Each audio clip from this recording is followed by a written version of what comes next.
Three reasons why the Boston Celtics beat the Detroit Pistons: Jayson Tatum, Jaylen Brown, Sam Hauser, 85 combined points from the three of them. That's a lot of points. How did they do it? We're going to talk about it right now on the Locked On Celtics podcast. Be ever ready. Recognize the city of champs. Boston, baby, we do what you can't.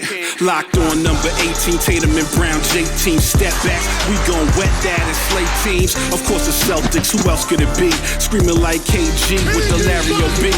Karalis above average, assessing the team status. Best daily pod, no cap, salary matching. Clutch like Bird the DJ, keep John on replay. Prime time, dapping up the truth on the sideline. Raining J's, how it started, raising banners, how we finished. Locked on Celtics pod, home of the winners.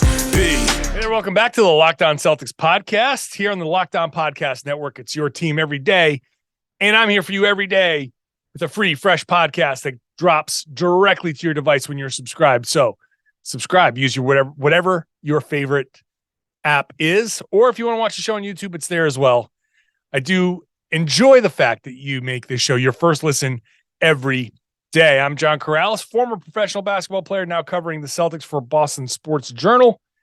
And I was one of the, that's my old intro. And I wrote the book called Boston Celtics All-Time All-Stars. I'm tired. Yeah, it's 2:30 in the morning as I record this. This is my typical late night after my writing, after my driving, when I can't record in the garden. Normally, I would be recording in the garden. Now, it kind of looks like it with my backdrop. But, Celtics beat the Detroit Pistons. The final score was 128-112. Celtics, this was not the cleanest game in the world. It was the trap game, very much came up and caught the Celtics early, but they had a nice recovery. And it was a nice, comfortable finish to the game. Today's show is brought to you by Crack Sauce, C-R-A-I-C, Crack Sauce. Go to cracksauce.com. Use the promo code Locked On. You're going to get 10% off. Locked On is a promo code. It's big flavor. It's hot sauce built different. And if you want to try some before you buy some, go to the Black Rose for dinner before you go to the next Celtics game. They have it there. It's a great place to get some dinner, some drinks, some crack sauce. Celtics, Jayson Tatum was hot, and saucy in the third quarter, which is where this game changed dramatically. He came into the second half after having scored just 5 points, 2 of 9 shooting, 1 of 5, couple of assists. Yeah, not a big, it was a slow night for him.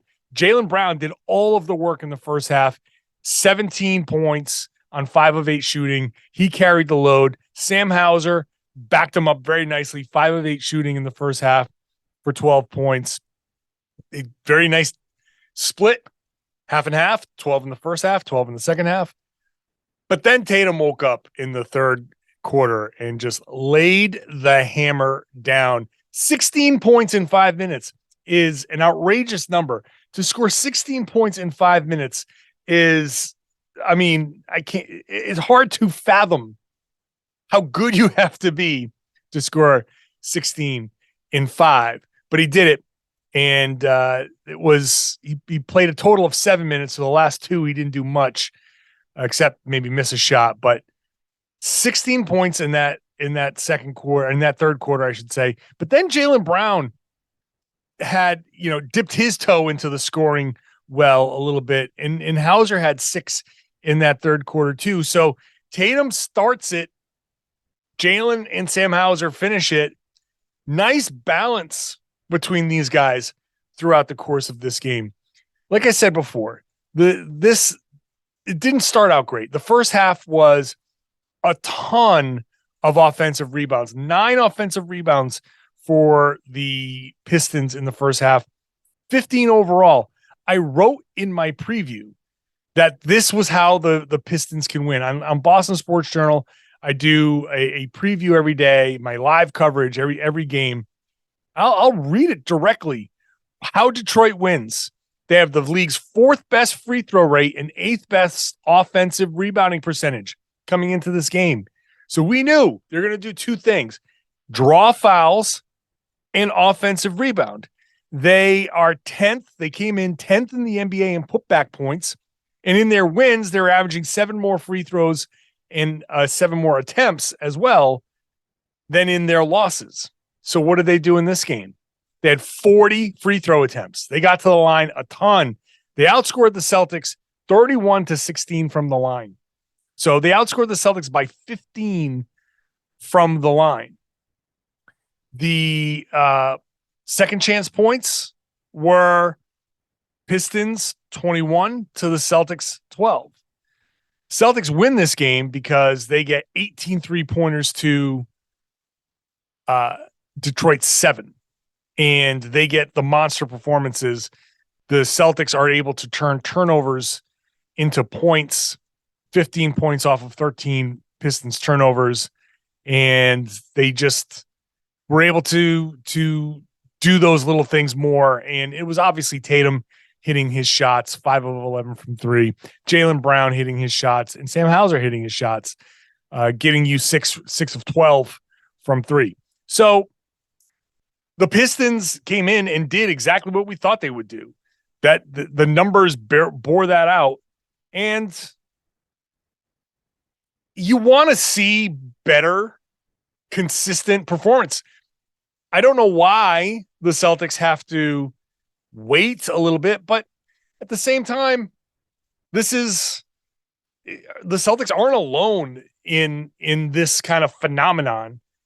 You want to see everything go perfectly for your team, right? You're sitting here listening and watching this show after having watched this game, and you want to know why aren't the things going? Why can't the Celtics just come out in this game? And yeah, they won 128-112, and there was garbage time, and they didn't have to play Tatum more than 32 minutes, 31-35 for him, 30 minutes for Jaylen Brown. That's great. 26 for Al Horford. That's great. But you want to say, like, well, it could have been 26 for Tatum. And it could have been, 25 for Jaylen Brown. Could have been a little bit different. You want to save these minutes where you can. But this was a trap game, and they're called trap games for a reason. This isn't the only team in the world that's ever fallen into a trap game. Good teams fall into these traps all the time. That's why they are trap games. You win a few games in a row. You have the Denver Nuggets sitting there on Friday, which, by the way, the Nuggets are the NBA belt champions. If you haven't followed my NBA belt, the champs come into the season with the belt, which was the Golden State Warriors. We know that. And every game is a title defense, just like boxing, just like wrestling. So the belt has made its way through a few teams. The Pacers had it. The Nuggets beat the Pacers. The Nuggets are currently the NBA belt champions. The Celtics have a chance to get the NBA belt. If you follow me on Twitter, you know I'm tracking this stuff. Anyway, with the Pistons, here and the Nuggets, they're waiting, on Friday. They're coming in on Friday. Maybe there's some looking ahead. Maybe, after 3 in a row, the Celtics came out and said, yeah, well, we feel good about this. And it didn't look great at the beginning, but they did just enough to get that, to get through that first half. And I'm talking like they were down at the half, but they could have been.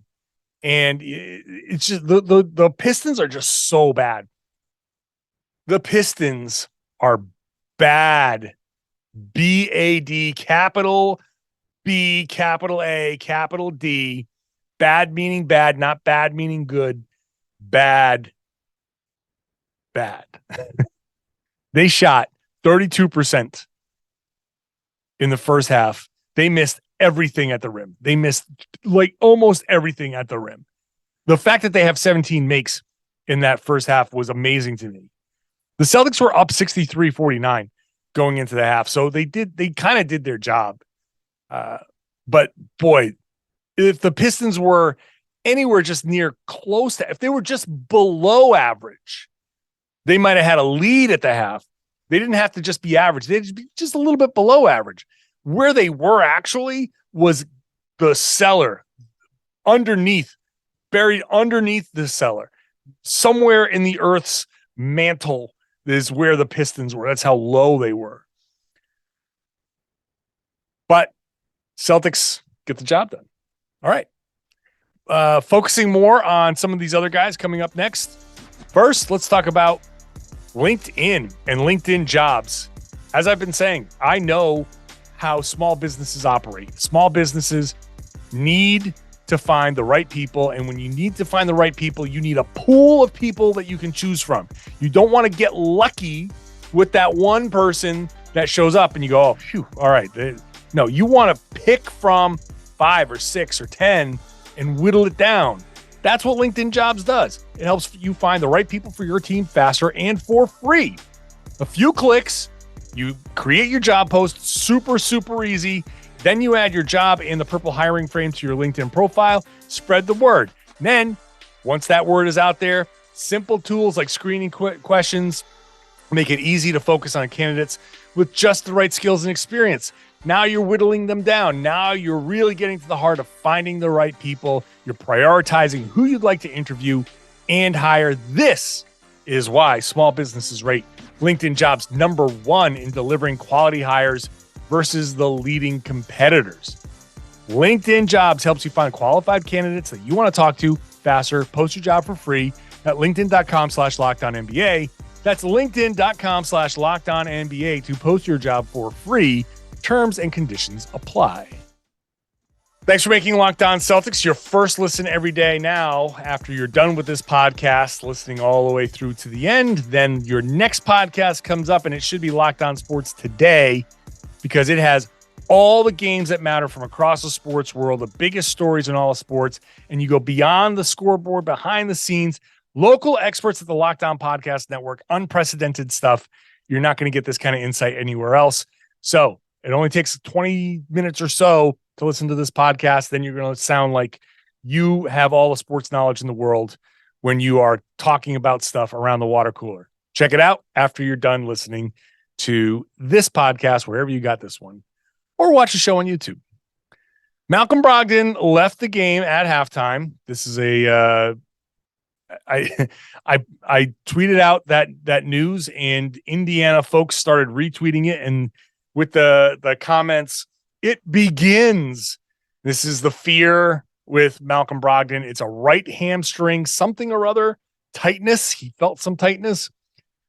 It's fine to sit him if you need to sit him, but he did not play in the second half. And afterwards, Joe Mazzulla said, it's kind of, we don't know, just being cautious.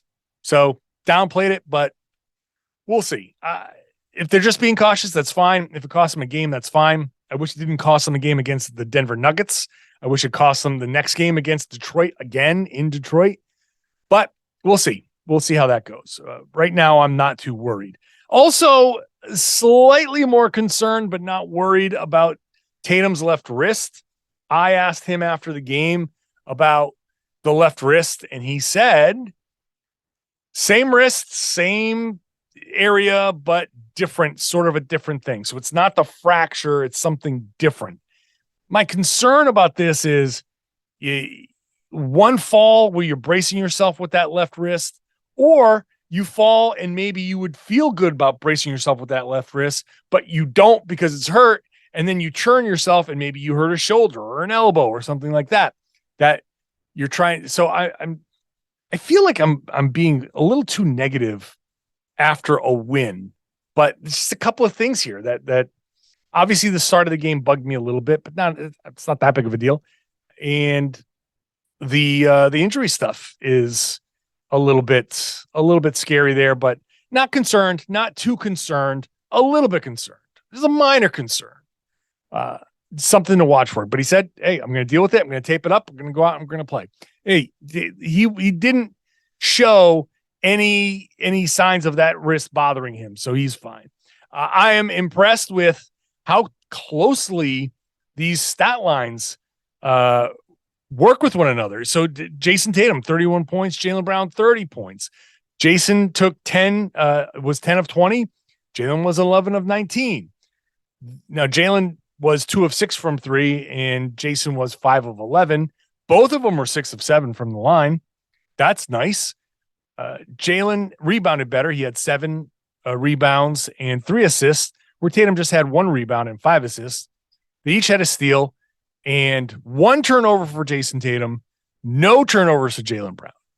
That's a pretty nice combination right there. I was looking for Jaylen Brown coming into this game to kind of break out of a little bit of a funk. I don't want to call it a funk necessarily, but he's starting to do a little bit of that stuff that, head down, driving into three guys, not really giving himself a chance to make an outlet pass or get out of that trouble. This was a really good game from him. A lot of highlights, a lot of dunks, some nice cuts. He's really been piling up the dunks lately because he's been cutting a little bit more, it feels like. So nice game from Jaylen Brown, and a nice organic kind of Jayson goes off for a little bit. Then it's Jaylen's turn to pick it up for a little bit. And I think Joe Mazzulla is doing a good job splitting things up. I wonder if let me before I get to the I wonder part, let me preface that by saying I think Joe Mazzulla's offense is really good. Like, I really like the way they run their offense. And I'll get a little bit more into it in the next segment when I talk about some more Sam Hauser specifics. But I like Joe Mazzulla's offense. And I wonder, getting back to the I wonder part, if he is such a good offensive coach versus Ime Udoka was such a good defensive coach because of who they were as players. And Ime, just to get to the NBA and be a part of the NBA and stick in the NBA, had to do all the dirty work. He had to be the good defender. He had to be that guy because he wasn't good enough offensively to do anything other than just be a complimentary guy, hit a couple of 3-pointers, and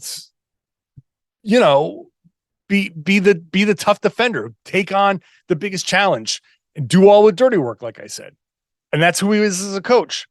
Joe Mazzulla didn't play in the NBA, but at every level he got to, he's a point guard. He's a scorer. He's an offensive guy. Now, plays defense, obviously, but he was the point guard. So I wonder if it just is a natural combination here. The offense just comes more natural to Mazzulla because the Celtics offense is humming along. It's awesome. And the amount of picks they set, the types of picks that they set, it's great stuff. Jayson Tatum is setting picks more often than he has in the past. He's being a very willing pick setter, very willing playmaker, very willing to use his gravity to make other players better. And I've talked about this on the podcast before. It's not just Tatum needs to make players better, and let's look at his assist column. Did he make players better in this game? Well, he had 5 assists, so yes, he did. That's not necessarily all it is, and it's not necessarily the potential assist. It's Tatum's gravity, the weight of his presence, and what it does to opposing defenses.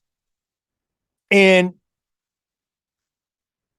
one of the things that I think the Celtics do great, and I'll get more into it in the next segment. I don't want to jump too far ahead, but they use their shooters as screeners, and as not just as screeners, but as screeners for their stars. The guys, you watch the guards who are screening for Tatum and Brown, and a lot of times that's the guy who you want to get the shot. And Tatum's going to get his shot no matter what. Jaylen's going to get his shot no matter what. And obviously sometimes you can say, oh, they force it sometimes, but more often than not, they'll be able to figure out their own offense. You don't have to call a lot of plays for these guys. But you do have to call plays for Brogdon and Smart and Sam Hauser and, and Tatum and Brown, Tatum especially this season, willing to use their weight, their gravity to draw the defense and open things up for these other guys. And so, yeah, they can make the passes. Tatum made a couple of great passes. One great pass to Sam Hauser, who was cutting down the lane. they are willing to make those passes, but also they are using their gravity effectively, and it's drawing guys away from the shooters. And that's part of why the Celtics are out there. They shot another, what did they shoot here in this game? 40% from three. And that was diminished by a little bit of the garbage time. Pritchard was 0 of 3. Jackson was 0 of 2. So you wipe Jackson off that, and now you get up over 40%. So garbage time brought it down, but their 3-point shooting, they were basically another very, very efficient shooting night. In fact, let me just get a quick advanced number here. And the Celtics offensive rating, 125.5 in this game. And their defensive rating is 109.8. So their defense is going to stick. It's a little upsetting that they didn't get to drop that defensive rating a little bit, but their offensive rating went up in this game. Again, Sam Hauser, haven't talked about him yet. He's a big story here. How do you get so open? How do you get so many threes? I'll tell you why. Some of that is really interesting stuff. That's coming up next. First, I've been talking about Crack Sauce, CRAIC. Crack Sauce is locally made in Lowell, Massachusetts. It's big flavor, built different. This is not just hot sauce that you can put on top of something. This is an ingredient in your cooking.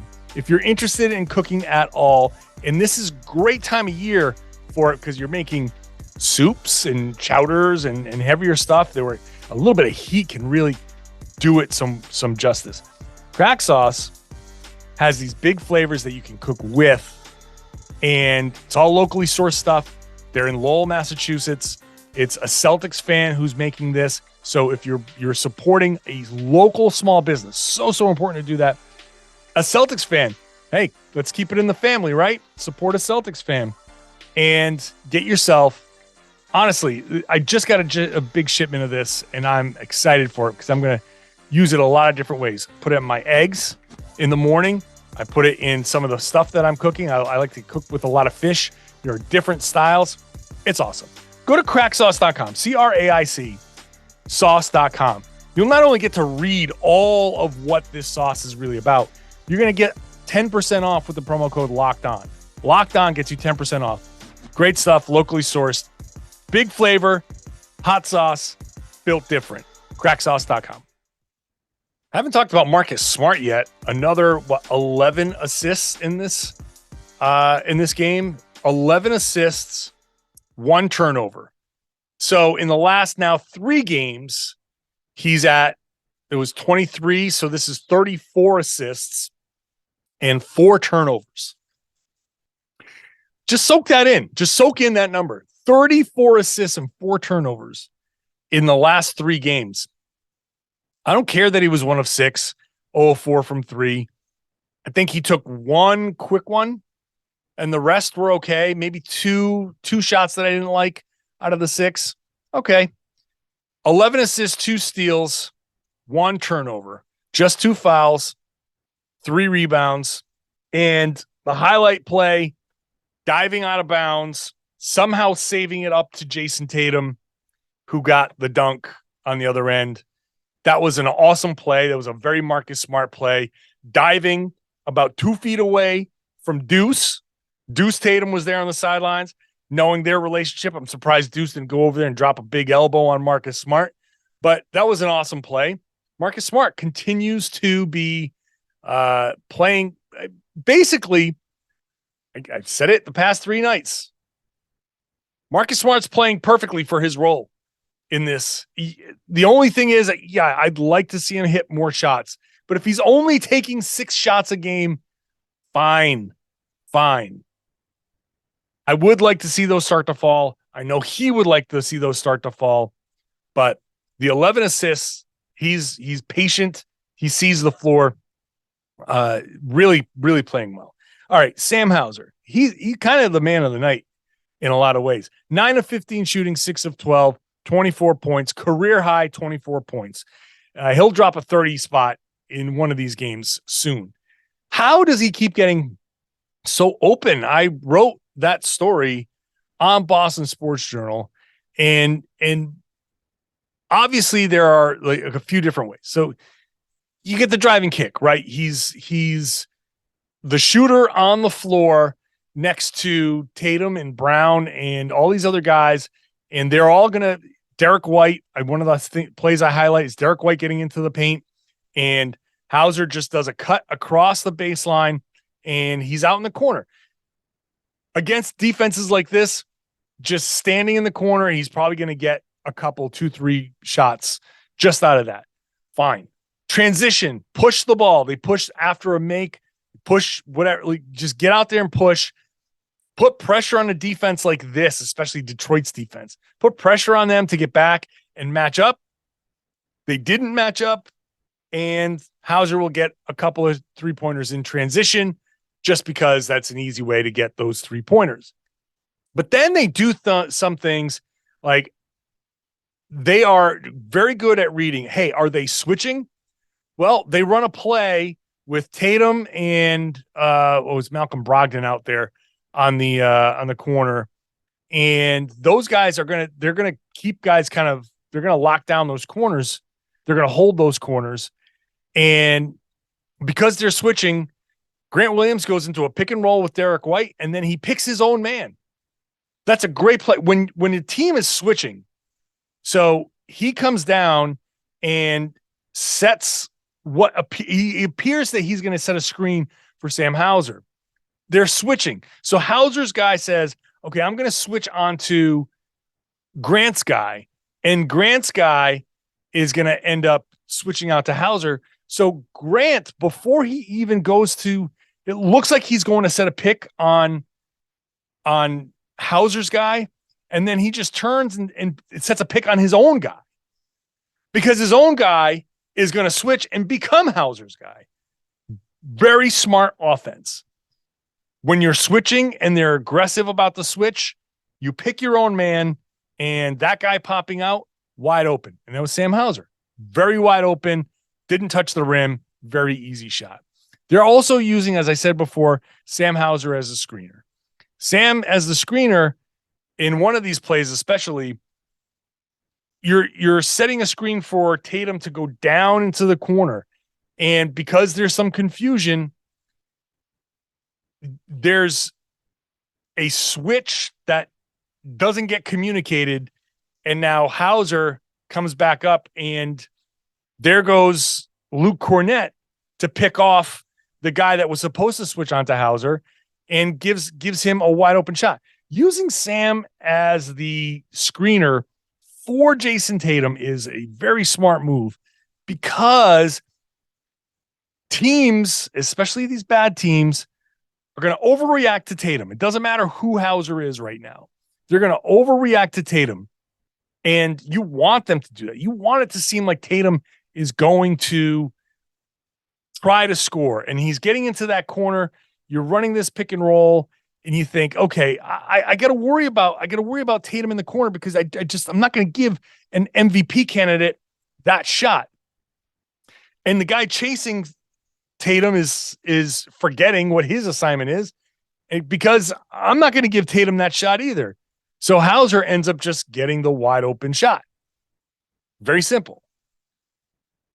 The other thing that they did in this game, they run a what's called a Spain pick and roll. And if you want to know what a Spain pick and roll is, some of you might know it, some of you might not. It's a pick and roll with basically the simplest version of it is a pick and roll where someone comes up and sets a back pick on the roll man's guy. So it's Peyton Pritchard and Noah Vonleh in this particular play. Pritchard is bringing the ball up, and Noah Vonleh sets the pick. And what Hauser does is Vonleh sets the pick and rolls, like typical pick and roll, right? You can picture that in your head. Pritchard has the ball. Vonleh sets the pick. He rolls to the basket. Now here comes Hauser. Boom, there's a pick right on Vonleh's man. And now there's a second immediate action there that either springs the roller or creates the confusion like it did here. And Hauser, after setting the pick, pops on out, gets the pass from Pritchard. Literally, as he's shooting the ball, the closest defender to him is at the free throw line. So below the free throw line. And in the video clip that I use, and I tweeted it out too, Dwayne Casey's on the sideline. Two of his assistants are pointing at Sam Hauser, and Casey on the sideline is throwing his hands up in the air as Hauser catches the ball like, oh, I can't believe this. What are we doing? Celtics doing a very fantastic job using their shooters as screeners. It's a nice wrinkle to their offense. I think it's really helping encourage cutting, encourage screening, encourage ball movement. And the last little bit here is I included how Sam can now cut off of that, because when you're screening and people are expecting you to go and search for the three, there's an overreaction. He can just backdoor cut that. He got a couple of layups like that in this game. Hauser's this kind of stuff is going to keep Hauser on the floor. This kind of stuff is going to keep Hauser still, like, I'm going to say employed. It's going to keep him out there and putting up points. 24 points in this game. I don't expect him to average 20 points a game, but he'll get his shots. He'll get his shots. That's that you can bet on. He can get those shots. The Celtics are doing a great job running their offense. Again, the offense is beautiful. The Missoula offense is beautiful. They do a great job. I'll be back tomorrow to talk more about some of the other stuff in this game and whatever else comes up, because I'm sure other stuff is going to come up. Do that tomorrow, so make sure you're subscribed. That way this show gets dropped directly to your device. And of course, obviously, watch the show on YouTube if you'd like. And if you are subscribed, share the podcast. Tell your friends and everybody they should be listening to and watching the Locked On Celtics podcast here on the Locked On Podcast Network, your team every day.